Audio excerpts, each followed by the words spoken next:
Pengukuran status sesebuah negeri dapat dinilai semula dengan pelbagai kaedah. Itu antara laporan semasa dari Bumi Kenyalang. Terus sahaja langsung bersama Norsila Talaha di Kuching. Silakan Norsila. Terima kasih Zahira. Kaedah pengukuran status pendapatan sesebuah negeri perlu dilihat semula. Menurut Menteri Pelancongan Industri Kreatif dan Seni Persembahan, Datuk Seri Abdul Karim Rahman Hamzah, terdapat banyak cara untuk mengukur pendapatan sesebuah negeri dan sebelum ini kaedah yang digunakan adalah dari sudut permohonan IKASih. Katanya IKASih mempunyai kelemahan, justru ianya dapat ditambah baik untuk membantu golongan sasaran yang lebih tepat. Tapi walau bagaimanapun kalau peruntukan yang besar diberi kepada Sarawak oleh Kementerian Revisi, Alhamdulillah, bagus. Tapi berbalik kepada cara pengukuran, bagaimana sesebuah negeri itu miskin atau tidak miskin perlu dilihat semula. Sebab itulah dahulu saya menyentuh berkenaan dengan padu. Padu pun menggunakan IKASih. Beliau berkata demikian selepas diminta mengulas tentang kenyataan Menteri Ekonomi Datuk Seri Rafizi Ramli pada mesyuarat pertama penggal keempat Parlimen ke-15 di Dewan Rakyat. Terdahulu, Datuk Seri Abdul Karim menghadiri majlis berbuka puasa Ramadan Care, anjuran pemadam negeri Sarawak dengan kerjasama Puspen Kuching di Padawan. Semangat perpaduan dan keharmonian antara pemimpin pelbagai kaum serta agama di Sarawak terus terselah termasuk menerusi majlis berbuka puasa. Di Kuching yang di-Pertuan Negeri, Tun Pehin Sri Dr. Wan Junaidi Tuanku Jaafar dan isteri Tuan Puan Datuk Patinggi Fauziah Muhammad Sanusi menghadiri majlis bersungkir bersama unit hal ehwal agama-agama lain UNIFOR di Astana Negeri Petrajaya Kuching.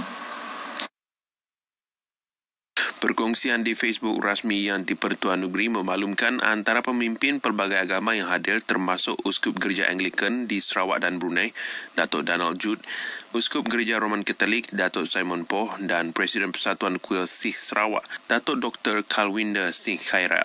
Turut hadir pengarah UNIFOR, Datuk Georgina Afiang Ngau. Tun Pehin Sri Dr. Wan Junaidi melahirkan rasa syukur kerana dapat berhimpun dalam suasana penuh harmoni yang memperkukuh hubungan serta mempererat semangat perpaduan dalam kalangan masyarakat. Revolusi industri atau Industri 4.0 kini mula mengubah lanskap perkhidmatan yang ditambah dengan kehadiran teknologi kecerdasan buatan AI. Ikuti siri kedua Revolusi Industri 4.0 dari Bumi Kenyalang kepada dunia yang kini turut menyediakan perkhidmatan pengangkutan mampan menerusi penggunaan kenderaan elektrik EV. Peranan AI kini memudahkan perkhidmatan berfungsi secara automasi sekaligus memudahkan adaptasi kepada sistem yang diperkenalkan. Berdasarkan laporan terkini, kenderaan EV pertama negara Proton Emas 7 menguasai 25% jualan EV. Justru sistem sokongan seperti tempat pengecasan turut dijangka meningkat. Sedar akan keperluan ini, pemain industri dan pengguna terlibat aku, sistem sedemikian perlu diwujudkan dan telah memberi kemudahan yang boleh dilakukan dengan hanya beberapa klik pada aplikasi. Just one click of a button, even in the car, you can find out, okay, where are the charging stations, how many available. So these kind of things actually make consumers, more confident in using EVs. So that is a big part. For example, even our Pay and Go has even charged Sini in there. So more and more charging people collaborating with all these financing companies to actually put in their apps in there. People can just click of a button, okay, charge, data dapat di-charge. Yeah, so it's very convenient. Yeah.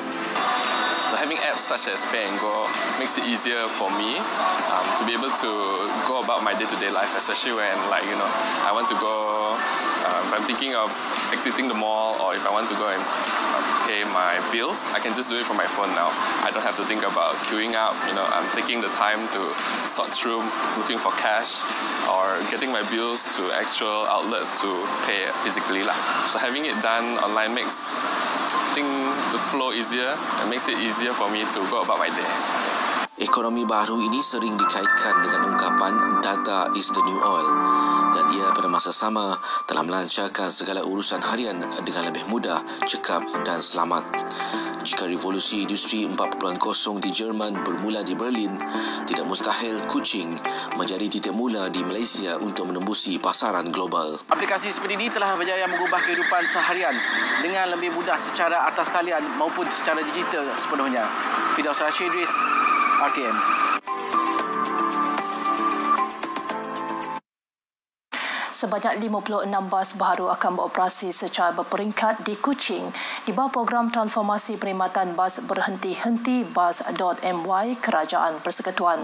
Menteri Pengangkutan Sarawak Datuk Seri Lee Kim Shin berkata, perkhidmatan bas.my Kuching merupakan hasil kerjasama antara Kementerian Pengangkutan Malaysia dan Sarawak melalui Lembaga Pelesenan Kenderaan Perdagangan LPKP Sarawak.